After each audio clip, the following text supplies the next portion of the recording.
to Tycoons of Small Biz, the podcast for small business owners by small business owners.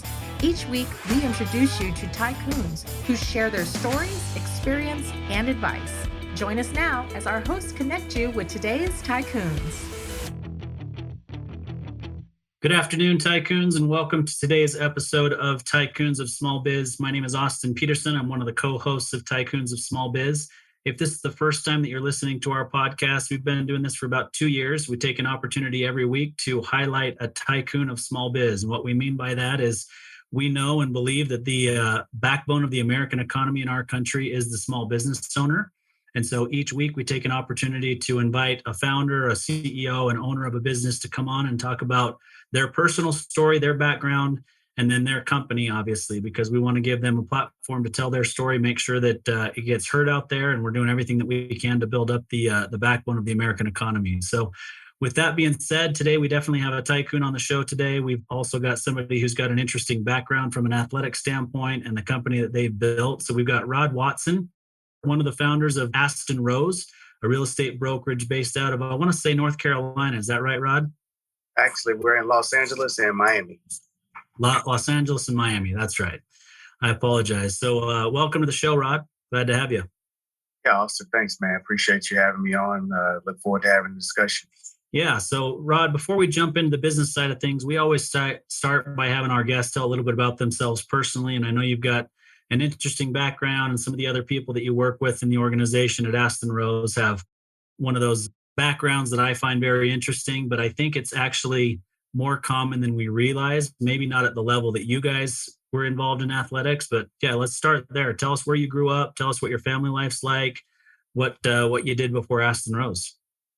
Yeah, well, I grew up in Texas, in Houston. That's where I was born and raised. Grew up majority in the city. Fifth Ward is a community where I was born. And then, of course, as I got older, we migrated west of Houston.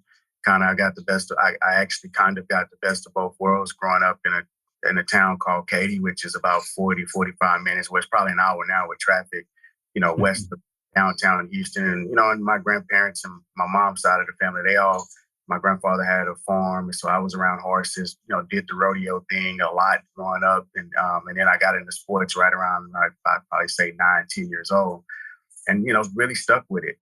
Had a lot of success playing basketball. I played football, baseball, but basketball was my passion. I really loved the sport. Was fortunate enough that I got better and better each year, and it led to me having an opportunity to play in college, which is when I moved to California in 1996 to play for a small Division II school called San Diego Christian. Had a great experience there, and went on to play South America, and then I had a chance to come back and coach in college for about 3.5 years, which was a really great experience because I got a chance to really learn more like the business side of basketball, recruiting, running a college team, budgeting, all of those things. I got an opportunity to really see that firsthand from the opposite side of just being a player where, you're preparing week in and week out, for games and season after season, but actually being on the coaching side of things really opened my eyes up to really just how much, demand there is and how many people you're responsible for, and just the responsibility and the duties of being in that role. People think coaching is just like, oh, you just show up to a game, tell kids what to do. Well, that may be little league level, legion, and a professional level. There's a lot of preparation that goes into detail, and you have to be very detail oriented. So all of that discipline and structure growing up in the South in Texas really helped me to have the discipline and structure that it takes to succeed in this business.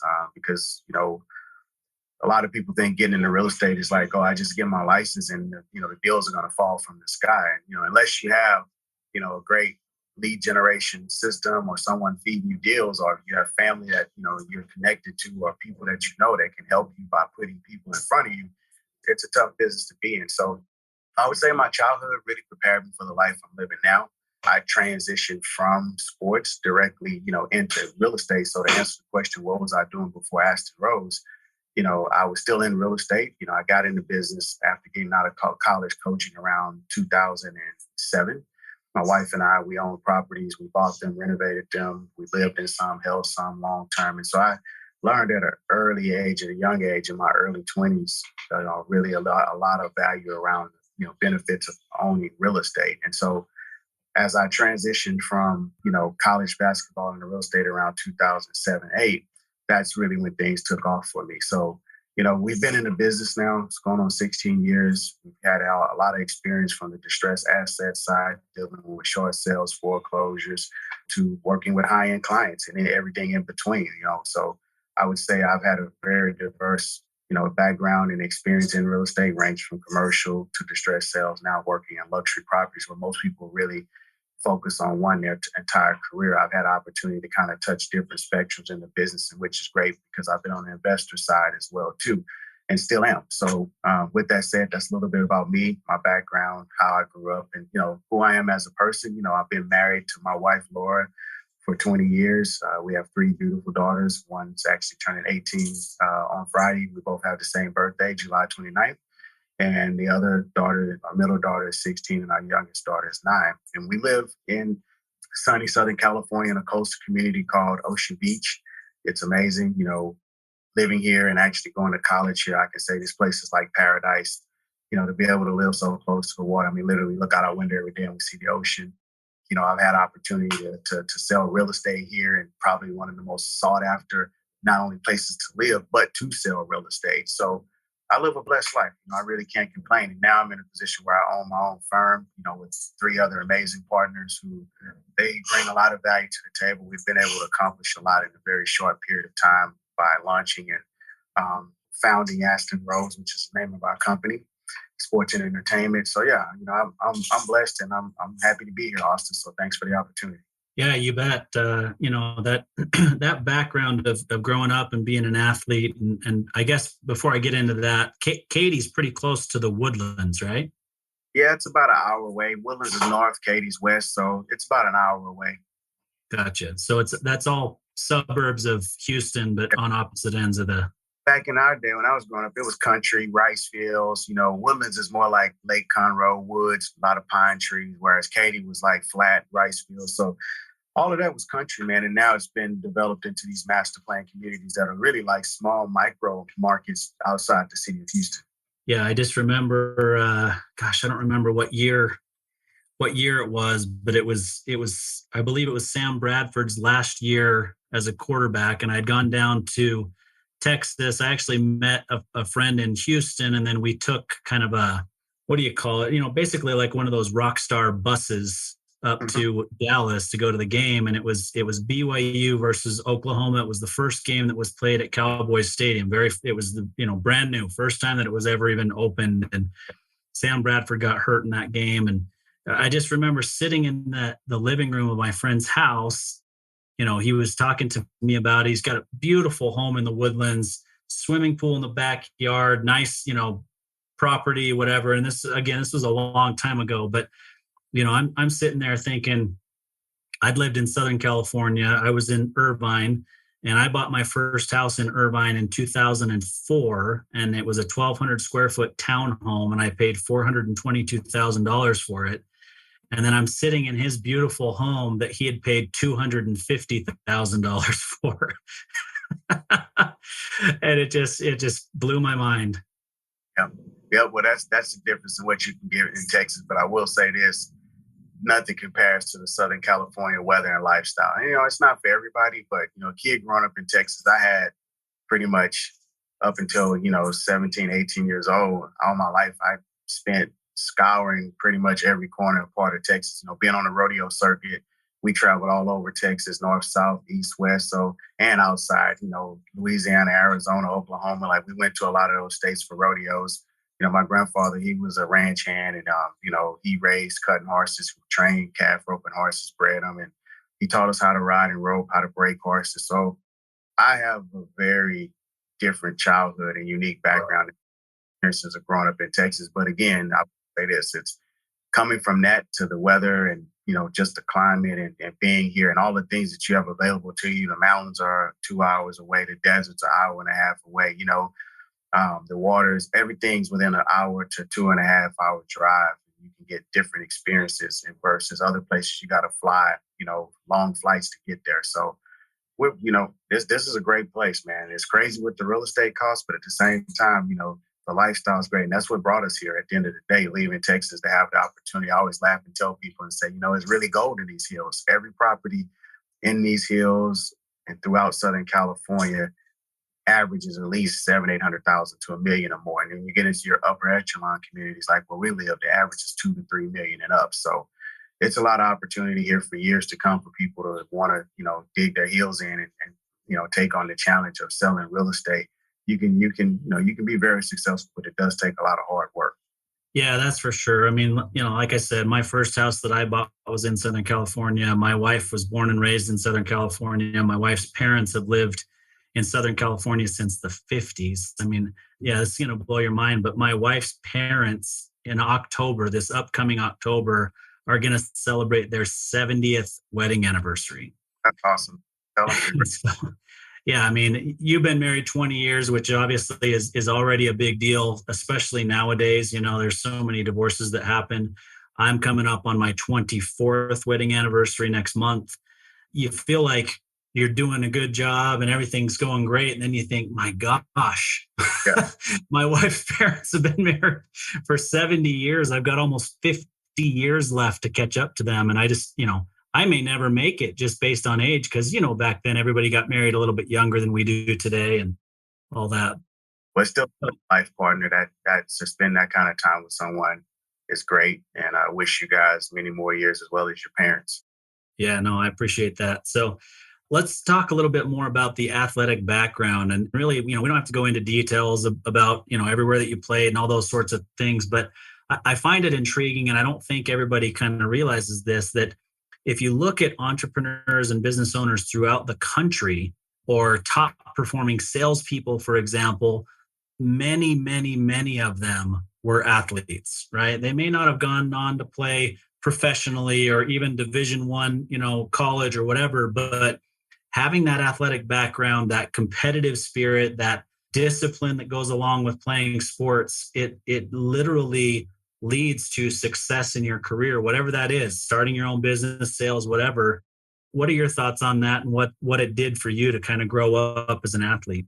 Yeah, that's a great question, Austin. And I have to say I agree just from my own personal experiences. Sports is more than just, playing a game. It's really about developing the necessary skills to succeed in life: communication, sacrifice, compromise, learning how to work with others, also learning how to do things when you don't feel like it, right? It's not about, I don't feel like working today or I don't feel like practicing today. That practice and spending that time to work on perfecting your craft is what, separates, any individual from average, right? And it's the consistency that being in sports and having the discipline to show up and work at something, even when you don't feel like, or show up and work at something, even when you're not having success. It's hard to show up and practice when you're losing games, right? But the focus each time you show up should be on focusing on the things that you need to get better at and trust in the process. And you have to have a certain mindset to stick with that. That's why a lot of people don't play sports, because it's very challenging, it's very demanding, it's high stress, and a lot of people have a tough time, meeting those demands and challenges. But also, in addition to what you shared, as far as transitioning into life and business success, I tell people all the time, success is, it's different for everyone, right? But at the same time, success is really just obtaining the goals that you set out for. And that's all you're doing in sports, is you're setting goals every week. You're coming in, you're setting goals to, whether it's, get up so many shots and shoot a certain percentage, whether it's to improve on your footwork, whether it's to improve overall as a team in certain areas or aspects of the game. It's all goal setting. And when you accomplish those goals, that's actually success. So whatever it is you're setting out for, the one thing that sports has shown me is that you have to make first you got to make a decision. And that decision is that I'm going to be all in, because you can't half-ass it. And if you do, you're going to get, the results of half-assing it. And when I grew up, you didn't have the choice to half-ass anything. I could say it's a little different for today's generation, but when we grew up, it just wasn't tolerated. It wasn't even an option. If you were going to be a part of the team, you had to be all in and committed. And so that's really the big part of having success, is making the decision that you're going to be all in and then committing to, whatever that process is. And that's what sports did for me. It really laid the groundwork and the path for me to be able to enter life and have an opportunity to succeed. Didn't guarantee it, but it gave me the foundation to really fall back on, because being consistent with something wasn't hard. I felt like the stuff I'm dealing with in business, like practices were way harder. Losing games were harder, right? Or going through the physical day in and day out. That stuff is way harder than having to show up and just be consistent in business. So I found it to be a little bit more easier, I guess, when I got into business, because the only thing I had to do was learn. And I spent hours reading and taking the time to learn. And the discipline was there for me to be consistent. So eventually that led to having success in the aspect of sales and developing relationships. Yeah, I couldn't agree with you more. I mean, I think that all sports in general teach you a lot of things that transition or translate over to business, right? I mean, just the teamwork aspect, the importance of hard work, the discipline, all those sorts of things.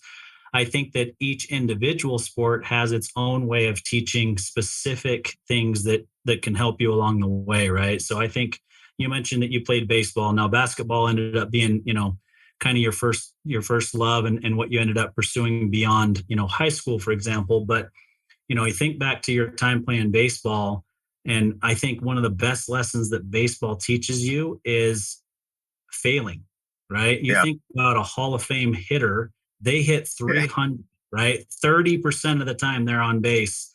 And that makes them a Hall of Famer, like one of the best ever. And that means you're failing 70% of the time.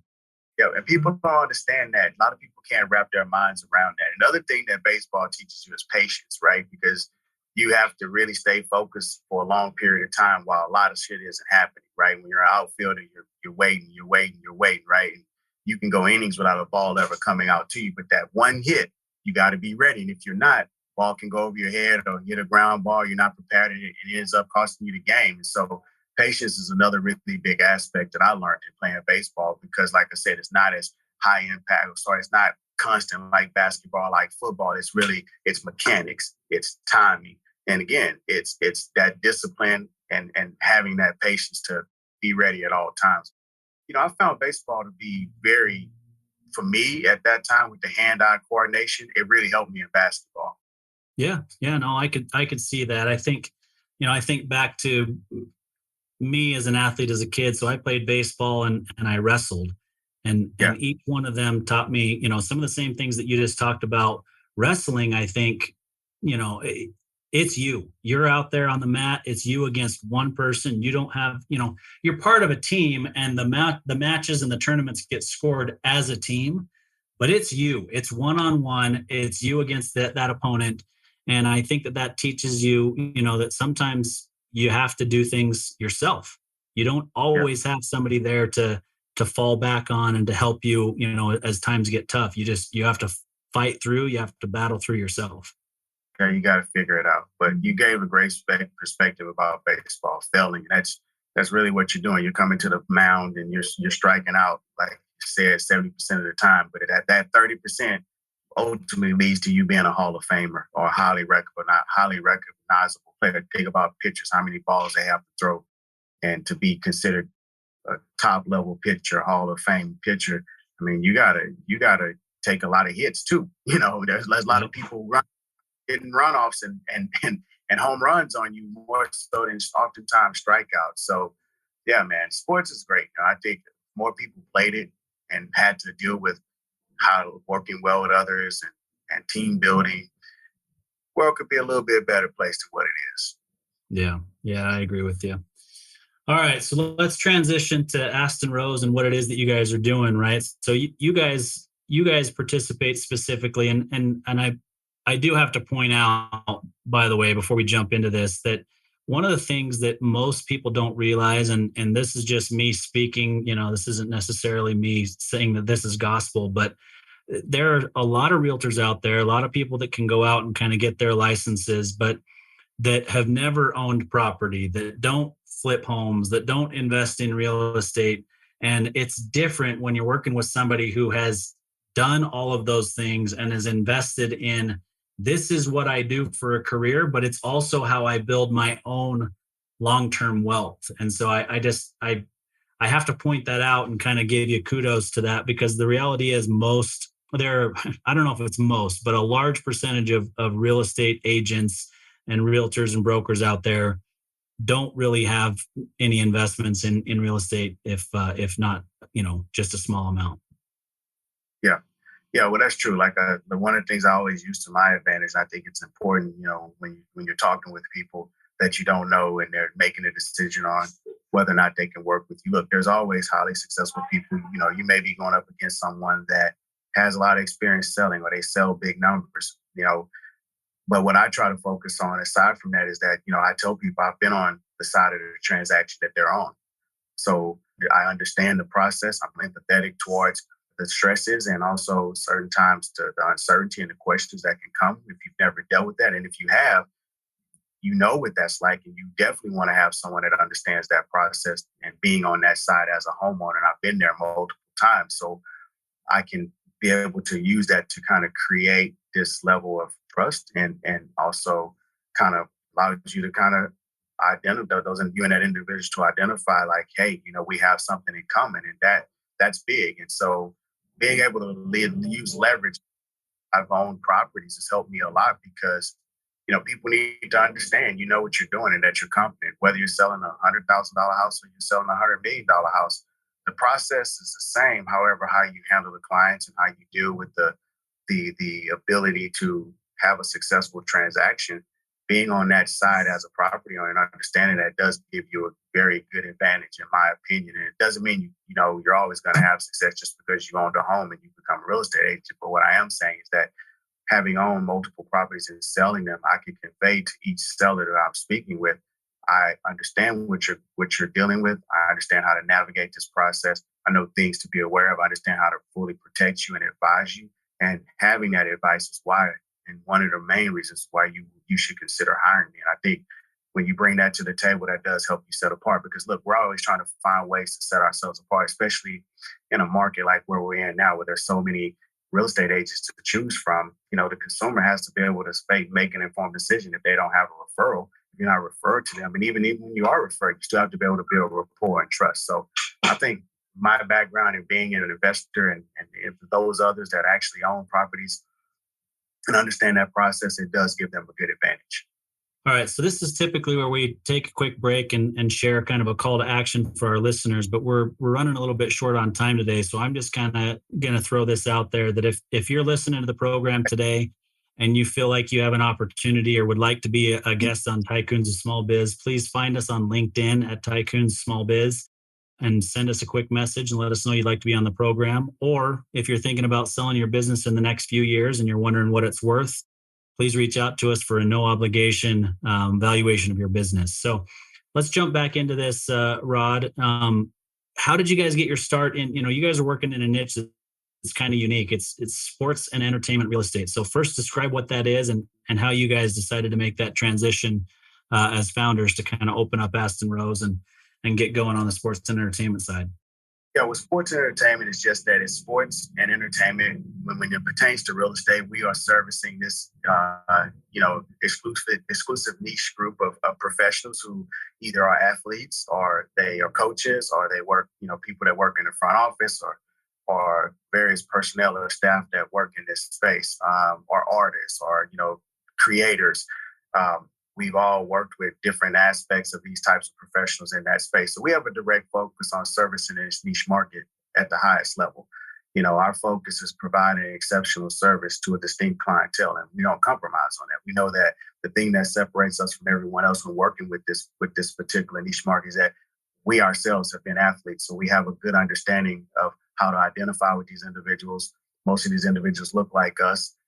So representation, we know not only does that matter, it's vital, in regards to how the future generation looks at this industry. Because myself growing up, I didn't see anyone looking like me in real estate. And this is $1 trillion industry. When you talk about generational wealth, just being on the sales side, someone that is committed and successful can generate generational wealth. So, and having these conversations with our clients, we are now taking this information and knowledge and experience from being successful selling, and now also being former athletes, being able to identify with them. And now we have created a platform, a company where these individuals can come and get that individualized service where they know these people understand me. They have a direct focus around servicing me. Not only do they have this business platform, but they have the experiences, the competencies to service us. They have the track record is basically what I'm saying. That has allowed us to come together because we've all had success individually.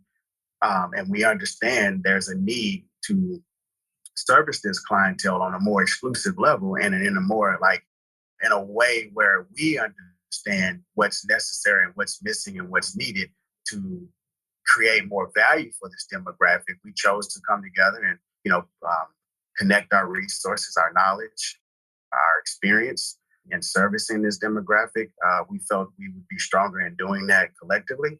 And it would send a strong message to the marketplace that these opportunities are here. It's just really about creating them and creating your own table, if you will. And that's basically what we're doing and what we've already done. I think by doing that, we've set the standard that others can look at and say, hey, I can do this too. Whether it's sports and entertainment or whatever else it might be that's individualized, you really have a lot of success when you're focusing on providing a service to a niche market as opposed to trying to service everyone. And not to say servicing everyone is a bad thing. I've just found over time, I've made more money servicing a niche market. So the sports and entertainment brand we're passionate about because it is us. It's the very fabric of who we are as people with our experiences as athletes and being business owners now.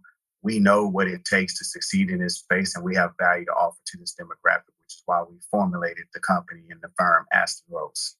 I think that you're hitting on some really important parts. First, I'll just mention the niche part or the niche part. I'm never quite sure how to say that. You hear it said, every other way or both ways all the time. But I think that can be very powerful, almost regardless of what industry you serve. I think that we can't be all things to all people. And in my industry, it's important that we have a niche that we serve because everybody has different needs. Now, is the foundation of the transaction similar? Yeah, it is. But there are certain aspects of the things that they're dealing with, right? Think about professional athletes who may only be in that area for 1 to 3 years and still need to buy a property and want to be able to take advantage of whatever the appreciation, taxes, whatever, interest rate deduction, anything that they can take advantage of.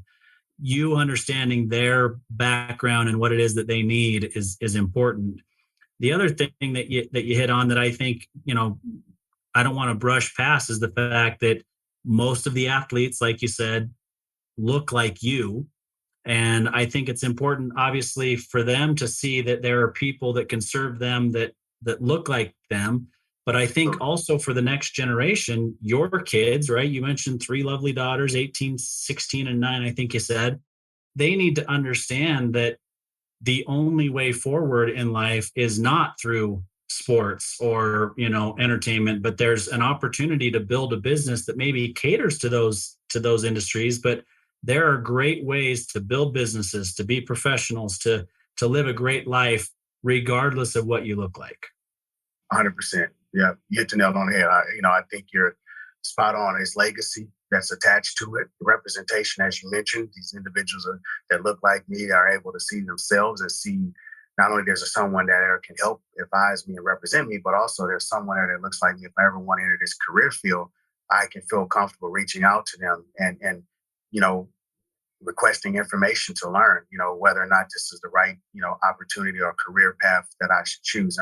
I remember that vividly when I first was considering real estate. I just remember, being a young kid, coaching in college, just finishing my master's degree and reading the papers about these real estate opportunities. And then when I would start to reach out and call people, it was like none of them looked like me, none of them sounded like me, and they couldn't identify with me. And not that they were mean, I'm not saying that they're racist, but I think that they were, and that's not what I'm saying. But what I'm saying is that I didn't feel comfortable enough to ask the questions or feel like they would want to share information or help me into this field. And so I think when you talk about the representation, both ways, as representing them as, as an agent and also representation for them to see themselves actually doing what I do, it is vital for the next generation to see. And that's one of my bigger missions, aside from just creating this opportunity for young athletes to have someone like myself that has the experience and knowledge that looks like them to represent them. The other side of the spectrum, which is far greater, is having more agents enter this space. Not all work in sports and entertainment, but just in this space, selling real estate, regardless of what level that they're at. In this space, selling real estate, working to build generational wealth for themselves and their families. I believe, for me, that's a greater calling and a duty, and that's what I'm really passionate about and why I chose to, pivot in this direction and create a company like Aston Rose with my partners. Yeah, I would tell you that all industries out there need people that are doing what you're doing specifically for the Black community, the Hispanic community, the lesser served communities, to where there's unfortunately this belief that your only way out is through sports, right? I don't know the perfect answer to it. Obviously, that I'm I'm a middle-aged white guy that's trying to figure out how to fix this, right? And I think, unfortunately, the middle-aged white guy right now is kind of under attack too, because everybody thinks that all middle-aged white guys are racist and have taken advantage of this white privilege, right? And so I obviously don't enjoy that part, but I want to be part of the solution. Absolutely. And I think that, I think that we need people in every single industry. And then I think we probably also need those highly visible professional athletes to be willing to get out there and have conversations about what the other opportunities are, right? So you can look at professional sports and know that there's a high percentage of African Americans that are professional athletes today, right? But there's still a very low percentage of people who make it to become a pro athlete and even those, out of those who make it, there's a very low percentage that make LeBron James type money. Yes. Right? Yeah. So that message needs to be out there. And I think LeBron James does a pretty decent job of getting that message out there. And he's giving back in his communities, and he's doing all kinds of scholarships and all those sorts of things. But I feel like there's got to be people that look like me who are willing to go out there and preach the message and do everything that we can to give a leg up. And then there are people like LeBron James and Steph Curry and Kevin Durant and these really highly visible, well-known athletes that have, in my opinion, and this may be harsh, and I'm sure they wouldn't want to hear it this way, but they have a responsibility to go out and do whatever they can as well to say, look, it worked for me. It's probably not going to work for you. So let's figure out a different path for you to still find success in this life and to understand that you are capable of doing anything that your white neighbor can do as well. Yeah, well, you touched on a lot of great things there, Austin. Thanks for sharing that.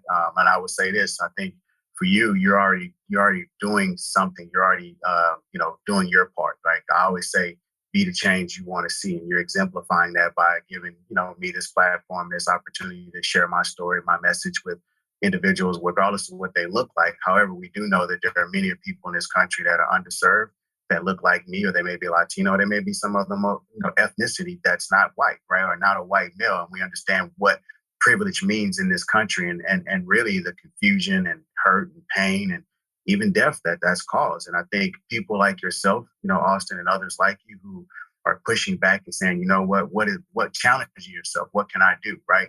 And listen, we all have a burden to carry in this country when it comes to racism and the ugly things that come from it. And for myself, I've always said you can either be a part of the problem or you can be the solution. And I felt being the solution was making a decision to leave comfort and go to a place, leaving like Texas, where there's comfort, there's family. I'm doing well, selling real estate, having a great time, to uncertainty and challenges and pain. And the bigger purpose is that I need people at the highest, being at the highest level here in California. I need more people that look like me, or minorities, or have different ethnic backgrounds, that they can see themselves in me doing this. And that in itself is a part of the change. Because listen, a lot of the problems that poor people are faced with, people of color, it comes down to economics. It comes down to opportunity. It comes down to not having access to information. And so, and also resources. And me stepping up and yourself stepping up, I think we're doing our part. I can say that for sure. We're doing our part to help bring about the necessary change for the next generation. I think people also have to understand, man, it takes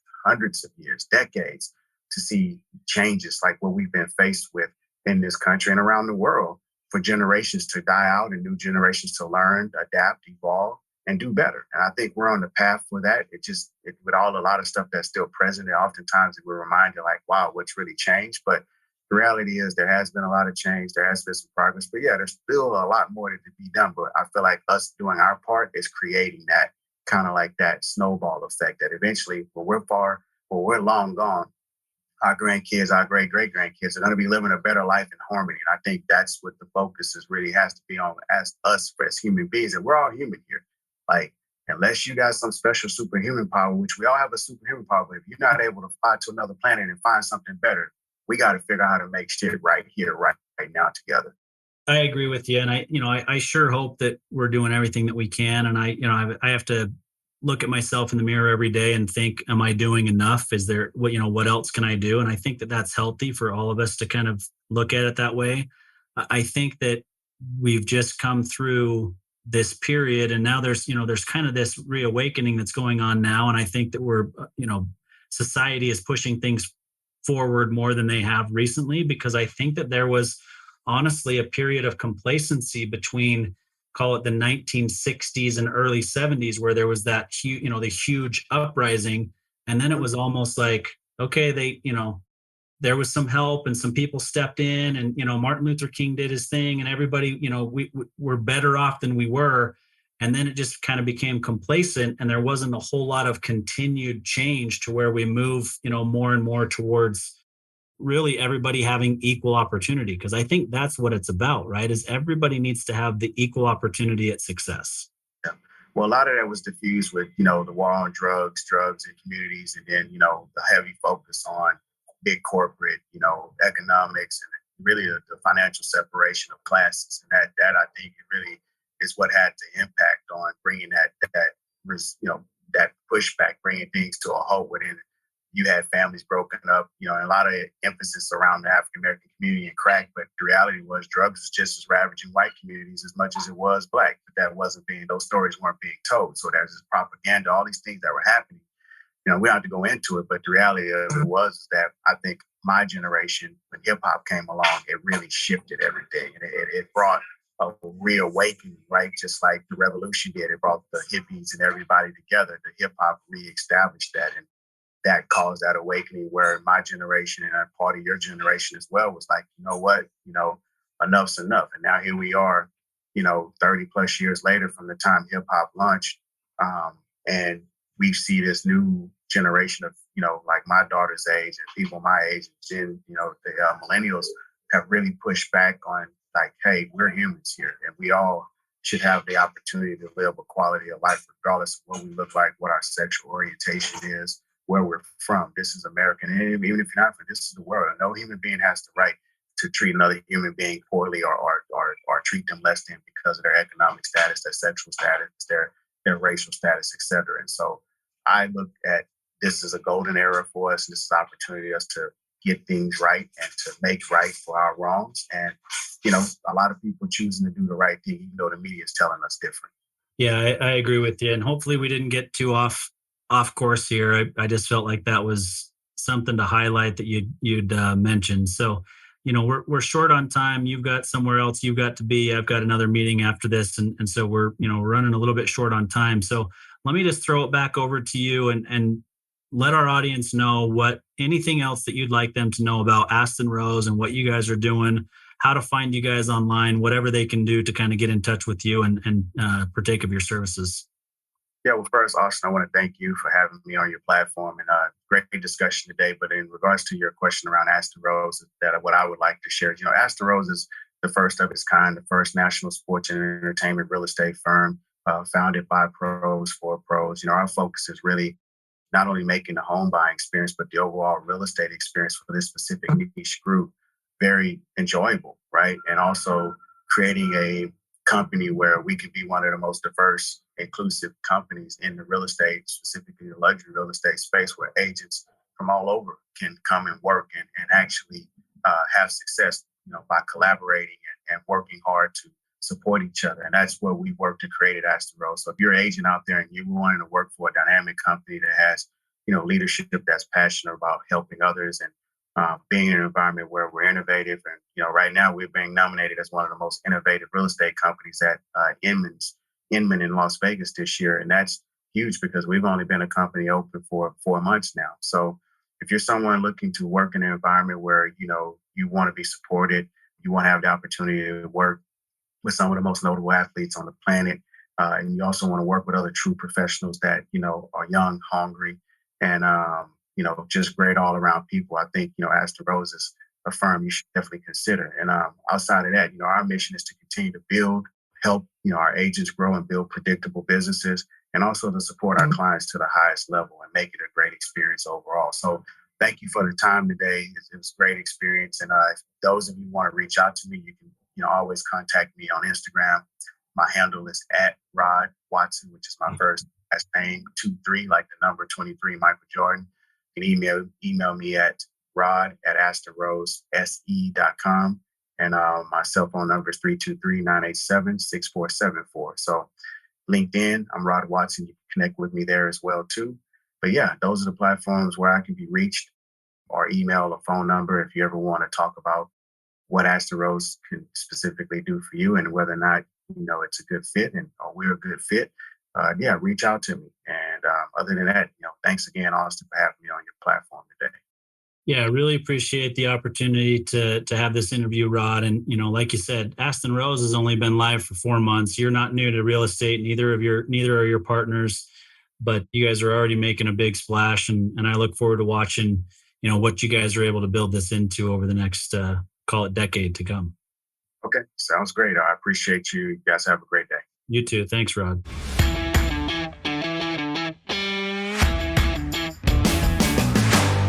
You've been listening to Tycoons of Small Biz, where small business owners are recognized and celebrated as the backbone of the American economy. Tycoons is powered by Backbone Planning Partners, Intrepid Solutions, and Pivotal Advisors. Join us every Tuesday at 1 p.m. Arizona time for an introduction to another great tycoon. And be sure to follow us on all social media channels for links to all of our episodes and